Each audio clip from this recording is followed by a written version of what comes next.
Hello, I'm Dr. Maria Ryan. I'm here in Tirana, Albania, to witness an event that commemorates over 100,000 people of Iranian descent who were killed and persecuted either by the Shah, Ayatollah, or the mullahs. Their history and their journey for freedom and democracy in Iran is very compelling. Today, I'm going to sit with 4 fantastic women who are going to share their stories of adversity, of challenges, but overall, their compelling mission to have a free and democratic Iran. I'm sure you're going to enjoy their stories as much as I am.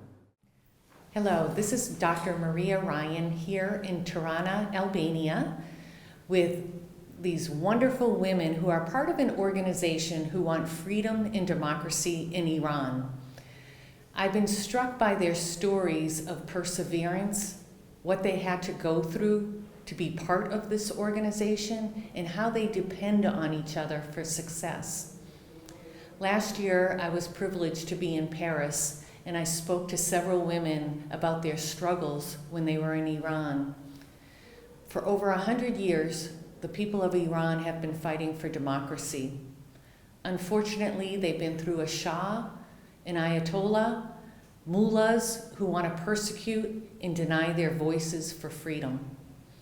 I am so happy to be here today with these ladies to talk about their stories and how they came to be a part of this organization. I'm going to start with Damuna. Damuna, thank you for being here today and talking with me. I was really compelled to talk to you further about what brought you to this organization and why you wanted to be involved in it. Would you mind telling me your story? Yes, I can start by telling that what happened to my life before I knew this organization. I think that's great. When I was first time, I was 2 years, I was in prison with my mom and dad. When you 2 years old. 2 years old, you were in prison. Yeah, but I don't remember so much about that part. Next time was 6 years when I first time get arrested with my mom. My father was already in prison, and I always saw my father in prison. Now, were your parents in prison because they were speaking about democracy and they wanted freedom? They just helped this organization with financial. I think they were from a wealthy family in Iran, and my mom and dad, they just give financial support to this organization. So they were arrested. And that was, for that reason they got arrested. My father got arrested a few times. I always remember him when behind the windows in the prison. Right, like a glass partition or something separating you. And many times, because I was a child, I could go there and meet him behind face to face, but my mom was always behind it. But the last time when we were arrested, I was 6 years, and they come to our house. They take my mom and me. We went to Evin prison. My mom's eyes were covered. She couldn't see anything, but I could see every single detail. And I remember every details very well because I was 6, 7 years old. It's very traumatic. People coming into your home and taking you. Yeah, and I was like used with that. From when I knew myself and when I remember, I just faced these things, and I thought that's the life should be. That's what it should be. So I was just a child, so there was nothing to complain for. So I went to prison, and I remember that the first thing I saw a man sitting outside of the cell that they were asking my mother questions. He sat outside with bloody food, and I told my mom, I see a man, his foot is bleeding, and he was tortured. And she asked me to go to ask him what's his name. And he had also covered his eyes, and I just asked him, what's your name? And he told me that, and I went to my mom and told him that's his name. And she know that who has been arrested. And later on, I think somehow she met my father, and they speak, and they knew who has been arrested in that time. However, I was in prison for 2 weeks, I think. I don't remember exactly, but I was in a single cell. Eat just cheese, and I think I was crying. I was just I don't like this place. So after a lot of following up from my grandfather, they bring me out. And then my mom and father, they were left to prison. And the same day my mom was released earlier. But when my father got released, he didn't get to our house. They called us before we went to my grandmother's house. And from there, they just, because they don't want to go to our house to follow up or to see where we go. So we just picked me from the school and we run from the country. Where did you go? To Pakistan. And my father went back to bring more people because he knew the way. Yes. And he got arrested again. And then he was in prison till I was, I think, 11 years old, and he was one of those who were executed in 1987. Oh, I'm sorry to hear that. 1988 massacre. 1988 massacre, yeah. And the first time I saw it, they sent me his sister sent me a picture of his grave to us, and I know that I have a little picture of him. I have many pictures of him. I can send you that later. That would be very nice. So you grew up in this really scary atmosphere. So your memory of Iran is one that you really can't speak your mind, because you'll get tortured, or like your dad, you'll get executed. So something drew you then to become part of a movement to help others. Was all these factors? Yeah, actually, it was not the reason, because during the movement, I always wanted to forget everything. When I went to Sweden later, and I started to live my normal life, I tried to get me used with that country. At first, I didn't have any friends. I couldn't speak their language. Everything was so hard, but I tried to get me used with that country and everything till I was 19 years old. Then I was completely adapted with living like a Swedish young woman in Sweden. I tried very hard. I tried to save a lot of money. I tried to get a good job. I tried to study, and always I wanted to forget what happened to me. And I was sometimes bargaining. What is that? Complaining. Complaining. Did you call it barking? I complained, what's my life like this? Was not like others. Why do I not have my parents beside me? But for somehow I tried to just try hard to live as a normal life. Even more I tried, I would never get satisfied. There's something I wanted more. I didn't get happy. I don't know why, but I thought I was happy, but it felt that something is missing. Anyhow, I wanted to be journalist because I know what happened in Iran, and in that time was the Bosnian War. Yes. And my best friend was from Bosnia, one of my best friends, and he said, someone said that this is the Muslims' war, some were saying something else, and I was, why the news are not right? And I was thinking, I want to be journalist to bring the real news to others. Nice. And so I started to go to university, but before the summer vacation, I went to Paris to Auvers-sur-Oise. And for some accident, they told me about stories about, they start from Iran's story. They told me about the revolutionary in Paris, in France, the French revolutionary partisans, and the martyrs books about the martyrs and how they were fighting. And then I went through about the stories about the Mujahideen's members, those who, they begin this organization, and Habib Rezai, I don't know if you know him, about his brothers, how they went to prison, how they escaped from prison. And for somehow I was like this kind of life, to fight, to be a fighter, to be a revolutionary, and fighting against something that is not right. I started to begin to love this way of living. And when I went back to Sweden, I wanted to continue my life. I thought it's not right. I don't like this way. And I felt that there was a choose between two type of life. And I had a decision. I think it was just a moment. I said, I want to live happy, and I think living for others and trying for others, this is what makes me happy. Oh, wow. That's great. So I think it was very easy to select from this Yes. and take the others. Even I love the life, but I think I thought that this is make me happy. It's almost like a higher calling. You know, Yeah. similar to, you know, people for religion, a nun, maybe. You know, you do things for a higher calling. Exactly. I For a actually greater didn't purpose. have any religion. I didn't believe in anything. Yeah. But I thought I'd like to do something and see that other people live happy. They enjoy their life, and they enjoy every second of their life. So Yeah. I thought this cause is what I really want, and I really enjoy it. So I decided after a week I was in Iraq. Yeah, oh, nice. I was not Muslim. I didn't like scarf at the beginning, but I thought I want to be with them, and this is a fight for the moment. Iran is suffering. The people get executed in the streets, and this is what happening. So why not? This is the first cause I can fight for. What if you didn't want to wear the scarf? Could you take it off? It was like a form, it's a uniform Yeah, I for noticed that. Yeah, it's for very, this very organization. So I accept that Yeah, from yeah. the beginning. And they told me a lot.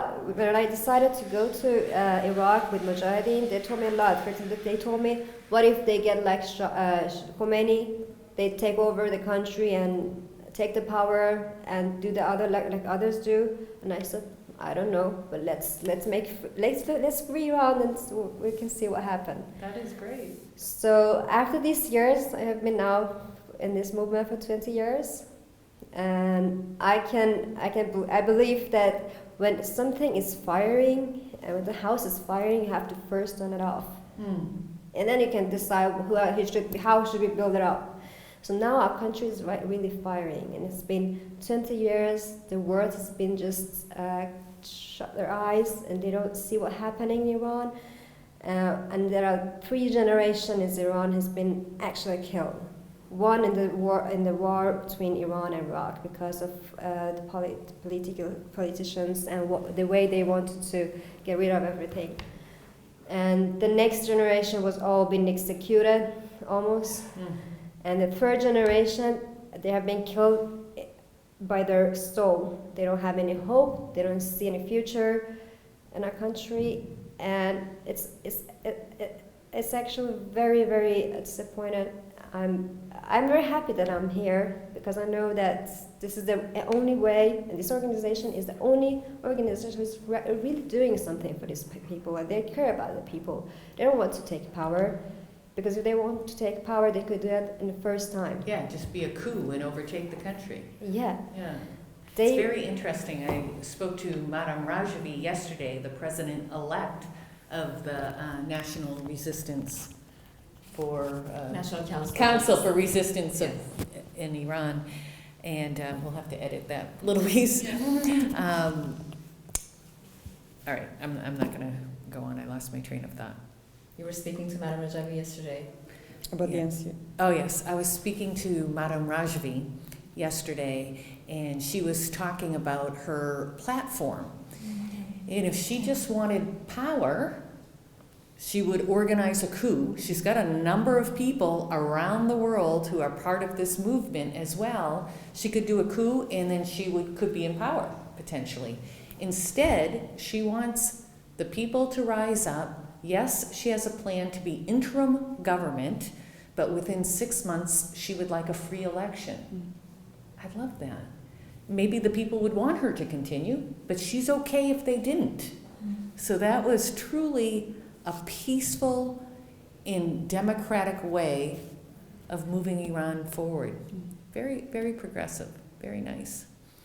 I'd like to move on to Mahbouba. Hello. Hi, how are you doing? So I'm going to move now to Mahbouba, and I want to learn a little bit about your journey into this organization. Okay. First of all, thank you for this interview.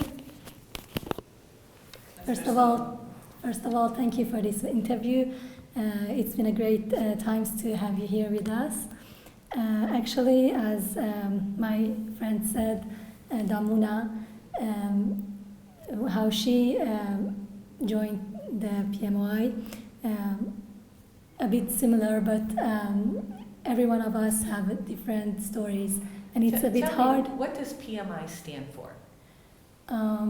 Actually, I haven't thought about it. People's Mujahideen of Iran. People's Mujahideen Organization of Iran, PMOI. Okay. It's a bit hard to tell each of us our stories in just a few minutes because we have been through very difficulties, ups and downs in our lives, as any human being have done that. But actually, when I was 6 years old, my mom and dad sent me abroad to Sweden because it was the Gulf War and we couldn't stay in Iraq. Though I'm sorry to tell this first, that I was born in France. I haven't never seen Iran before, but I said that I'm Shirazi because my dad is from Shiraz, so I love Shiraz. And when I was in Sweden, I had everything you could imagine that a teenager girl can have. Like I had my friends, I had my hobbies. I liked to Jimmy. I love exercises. I loved exercises, and I had my friends, and I normally horse riding. Oh, I like horseback riding. Yeah, once I fall. But these all hobbies was for myself. So maybe.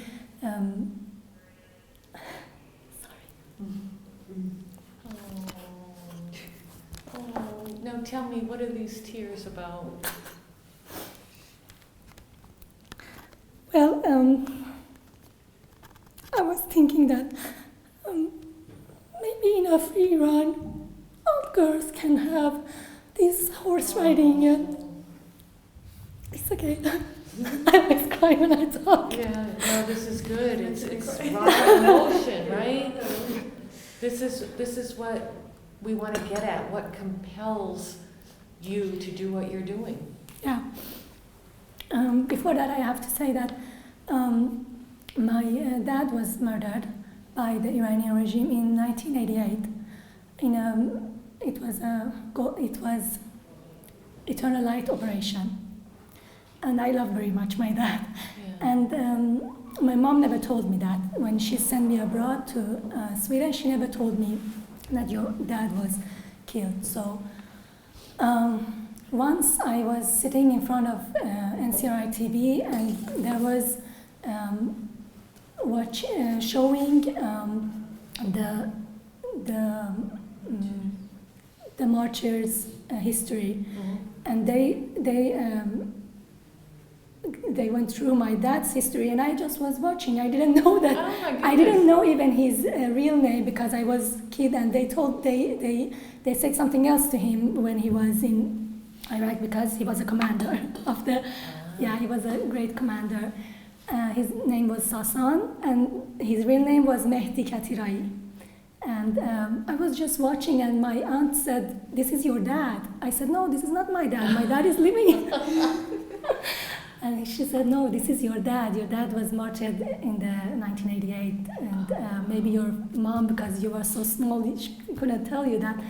I said, "Okay," but this kept in my mind that he had a cause, he had a reason to fight for, and that was why I said I liked my people to have the same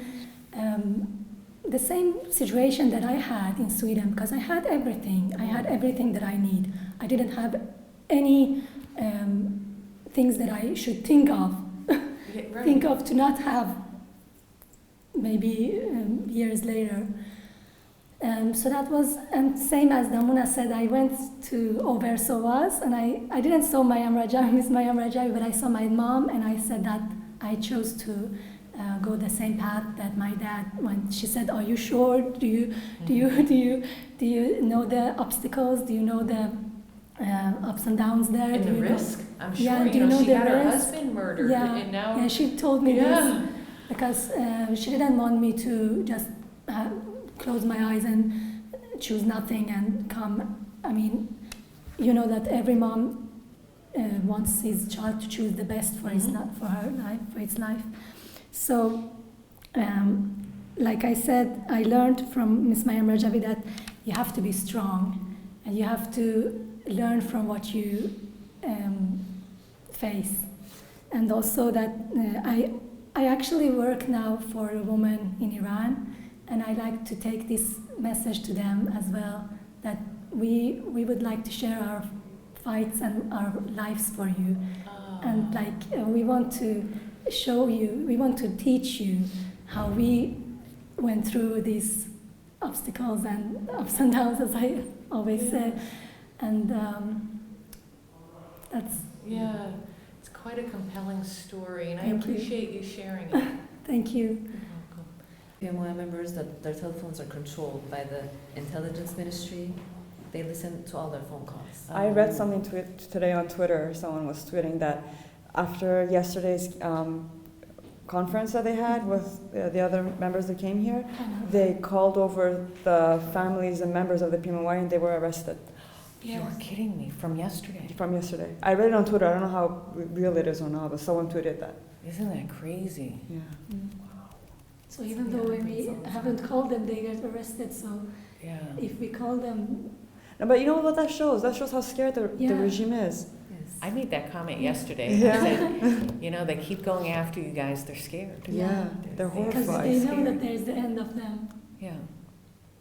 But when I did have the last contact with my cousins inside Iran, they were all asking me, when are you guys gonna come? When are you gonna come free us? Oh, wow. It was so heartbreaking, you know? They were like, you know, because people who are inside Iran, they need salvation from the regime. Yeah. And they try to get it across to us however they can. I mean, my cousins are like university students, some of them have kids. I mean, they're just living their own lives, but you know, it's unbearable living under this regime. Yeah. All of For that. all people, not just for women, right? No. They are Even- selling part of their bodies. The organs. They can, Even their eyes. their eyes, Yes. their stones, their I saw a child working in a bus station. He was just 2 years old. Her parents just said that go and sell these candies or something. Oh like my goodness. They even sell unborn children Yeah, to different families. Mm. that's unbelievable. I heard that the mullahs, though, have lots of money, and they have very fancy cars, Yes. while Iran- the people are starving. Yeah. Iran is a rich country, Yeah. but the money's only going to their banks. Iran is lying on their oil. Exactly. It's an oil-rich country. Rich Yeah. country. It Not should only oil, never it has have- everything. It has have people in gas, Diamond. and, Yeah. you know, a lot of the energy water, resources. exactly. Yeah. even Yeah. the sand. They're selling the dirt to India. They sold the waters to Russia and China. They're selling the land to India. Nothing's left for the people. Wow. Like the Karun water was, Shut down yeah. because they were giving the water to Iraq. They were pouring water in Iraq when the Iranian people had no water themselves. Oh my goodness. Natare, Yeah. I keep referring to it as the organization. Mm. What is the organization? So the organization that we are a part of is called the MEK, if you will, which is the Iranian form of saying Mujahideen Khalq, or you can refer to as the PMOI, the People's Mujahideen's Organization of Iran, which actually is an organized group of people gathered together for a cause to free Iran. And it's an organization, which means it has a leadership and organized. It's in an organized manner where the people follow the cause and what it requires. If, for example, in one era it needed us to be in Iraq to fight one way, and now we're in Albania fighting another way. Hmm. So whatever may be the path that we're on, the cause is the same. Yes. We're all fighting for a free Iran. But how will we reach there? Well, each year, if changes politically or the years change, go on, because you can't have the same fight for year after year, because there's an evolution in the world. So every year and every decade, or maybe even every era where it changes, you have to adapt. So you have to adapt to that situation. And if you don't adapt, you're going to be over. Yeah, it does seem very nimble. Yeah. Would I be describing Ashraf as the city of Ashraf, an Iranian city located in Tirana, Albania? Would that be accurate? I think it's the most accurate definition of our new home, you could call It's it. beautiful, by the way. It is. I live here, but I'm astonished of what we accomplished in over a year. All of you do the work together, accomplish it. Last night I got to see the park Yeah. that the women designed it, made it all within 3 months. Yeah. It's fascinating. It is. We when you're doing the thing, you don't realize what you're doing, but when you see the end result, you're like, I did that. Oh my God. Yeah, it's quite an accomplishment. It is. Natare, what brought you to the MEK? Well, the story is a bit similar to what my friends were explaining. I too, my parents were both Mujahid and still are. But like Mahbouba, I was never born in Iran. I've never seen Iran. And as a matter of fact, growing up, because I grew up in Canada, because the mullahs are, they have a bad reputation all over the world. Because when you talk about Iran specifically, you only see black chadors and you see death, you see execution. So it's not something I was proud of to say that I'm an Iranian. I tried to hide that from my friends because it made me relate to the mullahs as if they were the one representing me in my country. So growing up in Canada, I used to try to deny who I am and try to fit in with the culture of the Canadians and my friends. And I barely had Iranian friends because if I wanted it or not, I still had a background of being part of a political organization. So I had to be careful who I hung out with, especially if they're Iranians, because they could be supporters of the regime. You never know. Yeah, right? or they could be the ones who supported the Shah, who, again, they were against the Mujahideen. So they would be insulting me and my family, which obviously the guardians that I grew up with didn't want that to happen to me. So I practically had forgotten how to speak Farsi. My guardian sent me to school to learn to read and write Farsi, but I didn't try that much because, again, I didn't want to pick up the culture. I didn't believe in Islam. I didn't believe in the hijab. And I love Jesus Christ. I still do. Yeah, that's great. Yeah. But so one day I was watching the Iranian channel it was broadcasting once a week at that time when I was in Canada. And at that time it started broadcasting an uprising in Iran at the time of Khatami. Approximately what year was that? 1998 it was. Okay. And Khatami was the so-called moderate leader of Iran, even though there is no moderate leader. Whoever comes out of the Khomeini's regime, they're all fascists and dictators. They're all the same. And Khatami, who was the moderate type, who was in charge of in the government, suddenly opened fire on the students who were protesting. And that rose the question to me, and I was asking my guardians, what is that? Why is he shooting at the students? Why are the people in the streets? And that's when I had an epiphany, as if, what's going on? There's something just hit me all of a sudden. And so I started asking them, I couldn't read Farsi, so I just opened the Farsi newspaper, just looking at the pictures, trying to understand and put pieces of puzzles together. And they told me a little bit, they started explaining to me, because we had a big picture of Maya Rajavi in our hall. I knew who she was. I saw her when I was a child, when I was in Iraq. And I just knew that she was the president-elect of Iran, but why and what she stood for, I didn't understand. Because you have to, when you select someone as a leader or someone you want to vote for, you have to know what is her schedule, what does she want for others, and I didn't know that. So anyway, so they started telling me about the situation in Iran, the mullahs, who they are, and what my parents are, and why I'm not living with my parents and I have to live with other family members. And that's what got me thinking that if my parents chose this cause to be a mujahid and they set me to live in a free country to grow up, then it must be a right cause. It must be something that they know it's worth sacrificing. Yeah. So it took me about 2 or 3 months to finally decide to put away my life in Canada and be a part of the PMOI. It was a very difficult decision because I was in high school and when I was a teenager. It was one of the best years of my life.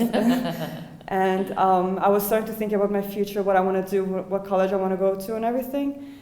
And suddenly in the summer of 1999, I said to my guardians, I'm going to Iraq. I'm not going to stay. Now you went to Iraq because that's where the dissidents were living. Yes, at that time in Iraq, there was Ashraf 1, the main Ashraf, even though they had different camps and units elsewhere in Iraq, but in Baghdad, and Diyala was the main one. Ashraf was based in Diyala province.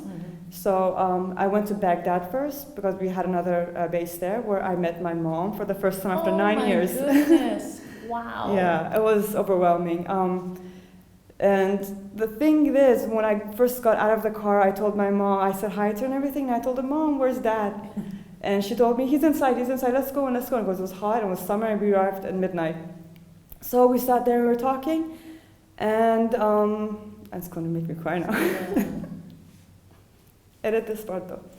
Okay.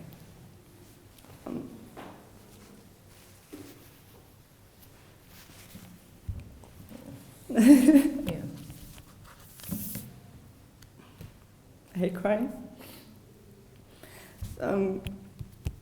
So anyways, after 2 days that we were in Ashraf, we went from Baghdad to Ashraf. And I kept asking my mom about my dad. Let me finish crying. Mhm. Yeah. Take your time.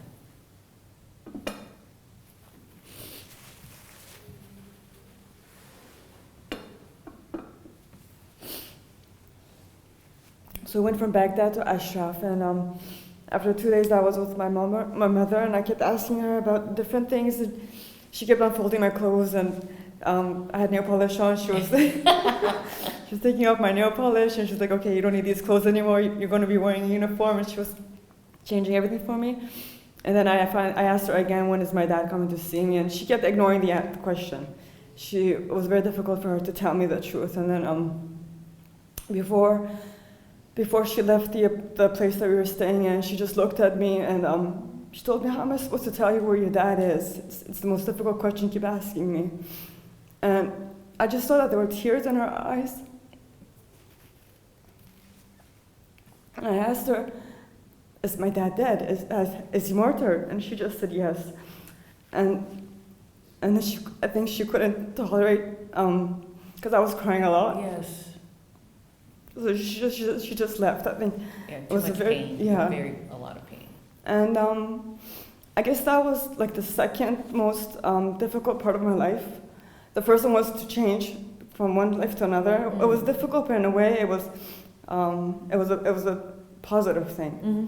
But this one was a negative one, Yeah. negative change. And my cousin was there with me. We came together, and I told her that about my father and everything. And together, we were very upset. But then when we came to join with the other girls, with the same generation as me, and they understood, they heard about my story, they were so welcoming, and they were so heart fulfilling. They helped me get past or get through the situation that I was, because I thought I was alone. I was like, okay, it's my dad. You don't have the situations that I do. Like the owner was saying, everyone had the same situation, one way or another. The regime has murdered thousands and millions of Iranians.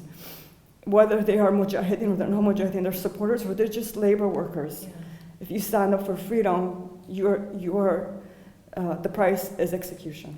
And it's not just executing people who are in Iran. They've Yeah. literally gone out of the country and executed Exactly, people. exactly. I mean, even now in European countries, they're doing the same terrorist activities. But so the thing about the mujahideen, the love that we have for each other, the love that we have for the country, it brings us closer together. Yes. And it helps us overcome the pain that we have inside of us. I mean, even in Liberty, in Ashraf, when we were attacked by missiles or by the Iraqi guards who attacked us in Ashraf, we lost close friends to us. But no one got depressed, or no one stayed in that situation, because someone was there to hold your hand, to be there with you. And I might have lost my father, but I gained thousands of other fathers. The other men and women who knew my father, they told me so many stories about him. I envy them. I'm like, oh my God, you know my father. I you know. were with Yeah. But they made me feel strong because they were strong. And I know that the love that we have for each other is the same love that we have for our people. And I so deeply want to show that love and share that with my people in Iran. Oh, and you will, Yeah. right? You will. You guys are determined. There will be a free Iran. There will be. I am so optimistic about it. Yeah. I always felt maybe my generation won't see a free Iran, but now it's not like that. Yeah, I think your generation will. We will, and like Donna was saying, this generation, they're dead in the soul. They feel hopeless. They don't feel any love. And we have to bring that to the country. We have to show them that they are loved, they are not forgotten. This regime is the one that has to go. They're not Iranians, they don't represent Iran. Madame Rajavi does, with her 10-point plan and with her ideology, the way that she sees how people should treat one another humanly. Yeah. I think that we can rebuild Iran as it was a long, long time ago, before the Shah, before the Khomeini. Yeah. It used to be a very free country. It has a very rich culture. I learned that here. Yeah. I mean, I stayed with this organization for 20 years. I could have left at any time, especially during the bombardments, especially during the time when the Iraqis attacked us. A lot of people left, but I chose to stay because I saw a future with it. Yeah. And I am so determined to bring that future to the Iranian people that I will do anything for it. But it's also a lot of pressure you put on yourselves and Yeah. the people in the organization that you're kind of the light that's going to bring freedom. And I hope they As well. see that. Unfortunately, in Iran, there's so many filters on social Well, there's media. a lot of propaganda. There is Right, also, yeah. yes. But I hopefully, with the thing you're doing with us, conveying our voice with this Yes. interview, I hope that we can reach every single city in Iran, and even abroad maybe, and we can change the way that they think about the organization, because everything is negative about us. They don't know us in real life. I mean, we're normal people who chose to fight for a higher cause. Yes. And so the truth is that we don't want anything for ourselves. We just want it for our people. No, you gave up everything. Yeah. Yeah. Well, thank you so Thank much you. for Sorry sharing for your crying. story. No, no, that's fine. So Manaz, Yes. you come across almost like an informal leader. You help to interpret. People look to you for some of the history. How did that come about? I really, I guess we don't want to. There's a The fly. fly, I know. I don't know. I guess it's just because I'm a couple of years older than the other ladies who were here, but I also I don't know why. I guess I'm like the bigger sister Yeah, right now, yeah. the big sister. But It's great. that's it, Your yeah. patience is just a really nice She's characteristic. famous for her patience. Yes, very much Yeah, people so. tell me that a lot. Yeah. Now, you grew up in Miami? In Tampa, In Florida. Tampa? Yes. All right, but where were you born? I was born in Istanbul, in Turkey, because my parents were supporters of the PMY and they fled Iran. And after that, they took me to Iraq because they joined the PMY there. And in the first Gulf War, all of the parents sent their kids abroad to live with other relatives because it was so unsafe and insecure in that sort of condition in Iraq. So I was sent to the U.S. to live with my uncle in Florida, and so I grew up there practically. And after I grew up and finished school, I wanted to give meaning to my life. So I was, I knew that as I was telling you earlier, that I was at a crossroads. And I felt like there's a type of life where you can just live for yourself and do everything for yourself and have a really great life too. And then there's another type of life where you can live for others and give it your best to give others a good life. And that's what really, it appealed to me. I felt like, you can't just live a normal life and not do anything when you're in this world. You have to do something. You have to make a change. And I felt so much love for my people. And I felt like I have to do something for my people and give freedom to my people, to have every person in Iran the same opportunities, the same freedom that everybody in the West has. What is it like for a woman in Iran today, right now? Today, it's just pressure, it's just suppression.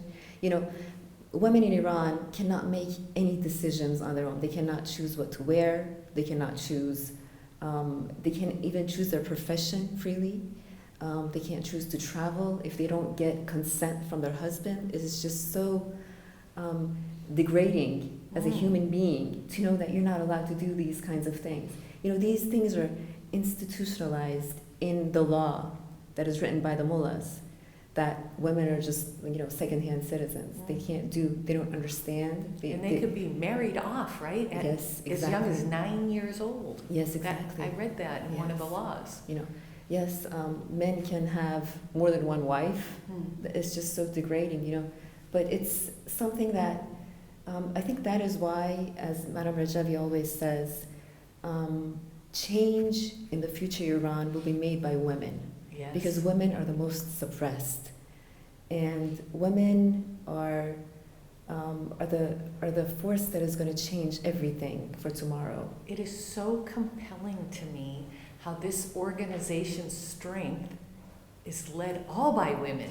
I mean, you do have Madame Rajavi, who's the president-elect, but you think, okay, so she'd be the head, but there'd be men making the decisions. Everywhere I turn, it's the women making the decisions. Yes. And very sound, thoughtful decisions. Yes, It's exactly. great. And it's been like that ever since we were in Iraq, in Ashraf, under attack. I mean, in very, very difficult situations, all the decisions were made by women. Yes. Yeah. And that shows, that actually proves to everybody why Madame Rajavi has these beliefs. Yes. You know, this is the evidence. You She's a see. very smart woman. Very, very smart. I find all of you extremely intelligent. It's not just that you're following anybody blindly. You're making thoughtful decisions on your own, but as well as a group. And it's for that greater good. Now, and I mean this as a compliment, but you guys remind me almost of like nuns. I'm Catholic. Yeah. In nuns, they give up all worldly things for a greater good. And it's almost similar. And I hope you do take that as a compliment. Oh, it is, yeah. Now tell me, so you had this great life in Tampa, and you had this crossroads, and you come and you give. How do you give? Besides being here, what are some of the activities that you do to help ensure freedom in Iran? Well, mostly right now, it's through spreading the news about suppression and about the crimes. So mostly through spreading the news about what the Iranian regime is doing inside Iran, spreading news about what our people are doing against the Iranian regime. We are trying to be their voice, and we're trying to, be their voice, and also tell them what we're doing for Yes. them. Give them hope. Give them hope. That is the most important thing. Yeah. So it's through social media, through any other means that we can. We reach out to the people, and also we reflect what our people are doing to the West. Is there, as an American, and say I want to learn more about what's truly going on in Iran, and I don't want to just have the propaganda machine tell me, is there a website, or how do I find out more information? About, well, you can find everything on the PMOI's official website, Okay. which is mujahideen.org. There's also our satellite TV channel, which reflects all of the news. And there's also so many social media pages where there are news about the cause, about what's going on inside Iran. They're all Okay. available on the internet, yes. All right. And also the website that belongs to the NCRI, the National Okay. Council That of makes Resistance. sense. Yes. Yeah. I'm just trying to decide where else. Do you feel like you got your story out enough? Yes, I would like to say more. Okay. I would like to tell you about my friend Asya. She and I, we actually met in one of the demonstrations I think in Denver, Colorado, or somewhere in the States. Interesting. The demonstration belonged to the NCRI. And she lived in California, I lived in Florida, but we just grew to become best friends, and we made this decision to join the PMI together. And we went to Iraq together and stayed with the PMI. And And was that at Ashraf? that was in Ashraf, yes. And after many years, when we were under attack by the Iraqis, she was filming the attack. She had a camera, and she told me way before that if these Iraqis, the Iraqi forces led by the Iranian regime, if they attack us, I'm going to be filming it, and I want to spread the word to the whole world. I want the whole world to Oh, know. it gives me chills. Yeah. Yeah. To know what we're going through and what the Iranian regime is doing against the Mujahideen. And so she was filming the attack, and she was shot and killed by the Iraqi forces. And she even, you know, in her films, you can even see the person who shot her. So she filmed her own murderer murdering her. Unbelievable. And you just see the camera falling. And so, you know, after that, I went to her grave and I told her that I would continue what she was doing to the end, of course. Oh my goodness. Now, is Asi's picture in the exhibition hall? I think it is. I'm not sure. I saw the other day. It is. Wow. It is, yes. We're That gonna see it. exhibition hall is something else. Greater than 100,000 people executed and persecuted. It is an important story to get out.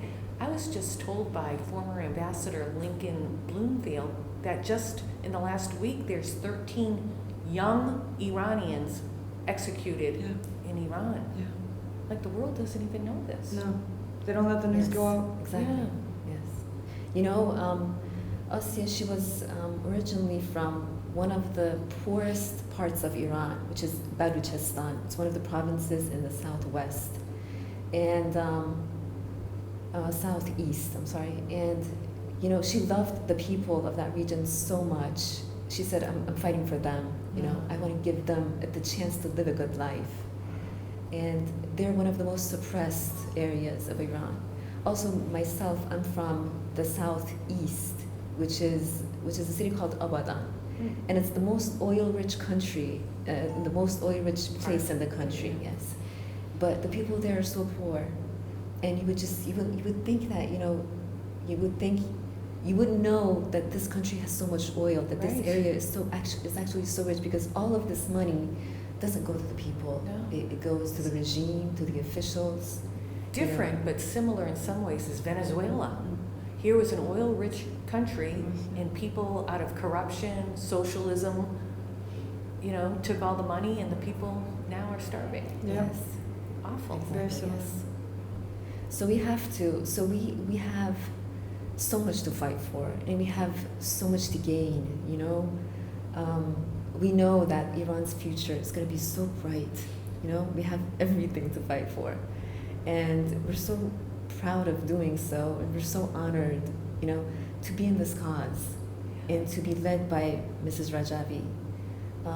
I think Mrs. Rajavi is the person who's made the most impact on my life and on history itself, I think, and on so many lives. Absolutely. And the free Iran of tomorrow will be just such a special place Yeah. because we have her values. I believe that, and I know we're going to see that. Yeah. Yes, You know, we I will. am proud of the United States. After the attacks on Ashraf and then Liberty, the United States helped, along with Albania, obviously, to get the dissidents here safely. And I am proud of that. And I do believe the people of the United States stands tall with you guys. But we have to get the word out. We have to really, hopefully this will help you guys, because I want to help you guys. Thank you so Thank you much. so We are much. so honored. We are truly honored to have you by our side. It really means a lot to us. I mean, you're American. You have, you know, the reason that somebody like you would join us in the struggle is just you have a huge heart, and you feel like, you know, just as I said, there's more to life than just living for yourself. Right. And I can see that in your eyes. I really mean that. To have you by our side means a lot, and we feel encouraged. And also, in Iranian history, I think the ladies told you last night, there were many Westerners who helped different revolutions inside Iran about 100 years ago. And their names are in the history books right now. Oh, So- that's great. So in the future, we're gonna have names such as yours in our history Oh, books. People oh, who wow. helped us, you know, Oh. in difficult times, to help our people and free our country. That means so much. Thank you, and I appreciate your time. I know it's a very busy day. We're going to honor those people who were persecuted and executed. We're going to have a little celebration. So Again, the thank you. pictures of Domnona's father and my father also there. Oh, great. If I knew this, I would have brought a picture of him. Yeah, exactly. But these pictures are too. Yes. Well, you know what? We'll reconnect, and maybe I could see exactly. For sure, for Yeah, sure. I would like that. Definitely, I'd love to show it to you. Okay. Thank you so much. Thank you. Thank you for your time. guys are so good. So good. So good. Thank you, thank you, thank you.